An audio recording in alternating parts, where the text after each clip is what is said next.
இன்று தமிழோடு அனைவருக்கும் வாழ்த்துக்கள். இன்று தமிழோடு யூடியூப் சேனல்ல என்ன பார்க்க போறோம்னா, கோடி கவிதைகளை பார்க்க போறோம். என்ன கோடி கவிதைகளா அப்படின்னு ஆச்சரியப்பட்டீங்களா?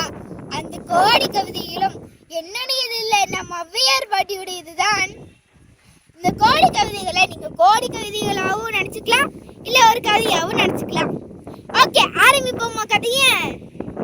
நம்ம ஔவையார் பாட்டி ஒரு ஊருக்கு போறாங்க. மதுரை மாதிரி ஒரு ஊருக்கு போறாங்க. அந்த ஊர்ல இருக்கக்கூடிய மக்கள் எல்லாருமே, நாட்டு மக்கள் எல்லாருமே எதையோ பத்தி பேசிட்டு ஆலோசனை செய்து, குழப்பமா எதையோ பத்தி ஆலோசனை செய்துட்டு இருக்காங்க. நம்ம ஔவையார் பாட்டி அவங்க கிட்ட போய் கேக்குறாங்க, என்ன நீங்க எதையோ பத்தி ஆலோசனை செய்துட்டு இருக்கிற மாதிரி இருக்கு, நீங்க எல்லாருமே குழப்பமா இருக்கிற மாதிரி இருக்கே அப்படிங்கிறாங்க.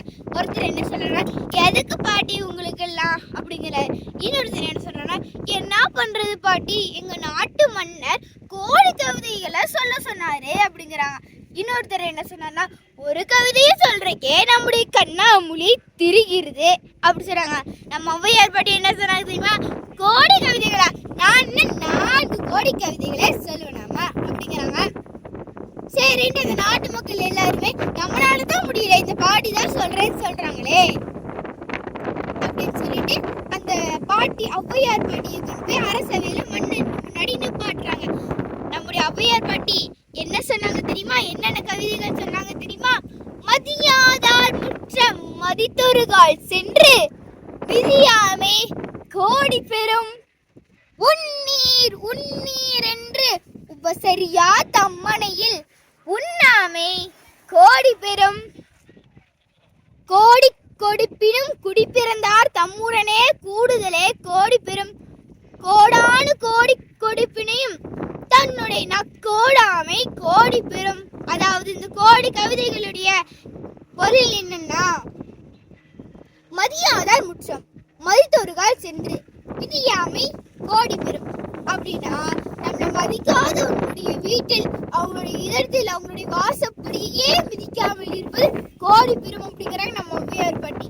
உன்னீர் உன்னீர் என்று உபசரியா தம்மனையில் உண்ணாமை கோடி பெறும். சாப்பிடுங்க சாப்பிடுங்க, இன்னும் கொஞ்சம் எடுத்துக்கோங்க, சாப்பிட்டு போலாமே, இன்னும் கொஞ்சம் சாப்பிடுங்க அப்படின்னு சொல்லாம, சும்மா சாப்பிட்டு போலாமே, உண்ணிட்டு போலாமே அப்படின்னு சொல்றவங்களுடைய வீட்டில் உண்ணாமல் இருப்பதே கோடி பெறும்.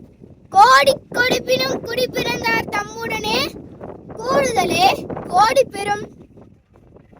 நல்ல குடியில் பிறந்தவர்களுடைய நட்பை ஏற்றுக்கொள்வது கோடி பெறும். கோடாடு கோடி கொடுப்பினும் தன்னுடைய நக்கோடாமை கோடி பெறும். அதாவது கோடி கொடுத்தாலும் சொன்ன வாக்கை மீறாமல் இருப்பது கோடி பெறும் என்றார்கள் நம்முடைய ஔவையார் பாட்டி. மன்னர் வியந்து, என்ன கோடி கவிதைகளா அப்படிங்கிறாங்க. அமைச்சர்கள் எல்லாருமே, என்ன கோடி கவிதையா கேக்குறீங்க, 4 கோடி கவிதைகளே சொல்லிட்டாங்க இந்த பாட்டி அப்படிங்கிறாங்க. எல்லாருமே வியந்துட்டாங்க. நம்முடைய ஔவையார் பாட்டிக்கு சிறப்பு பரிசு கிடைத்தது. நன்றி. மீண்டும் தமிழோடு சந்திக்கிறேன். நான் அர்ஜின் சனா. இங்க பாத்தீங்களா 3 நாள்ல எப்படி இருக்கு, சூப்பரா இருக்கு.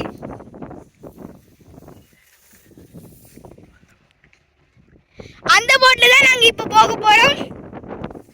Okay, bye bye, see you, டாடா, நன்றி. நம் வீட்டு தான மட்டும் தமிழோடு யூடியூப் சேனல் அனைவரும் சப்ஸ்கிரைப் செய்யவும், கமெண்ட் செய்யவும், லைக் செய்யவும், ஷேர் செய்யவும்.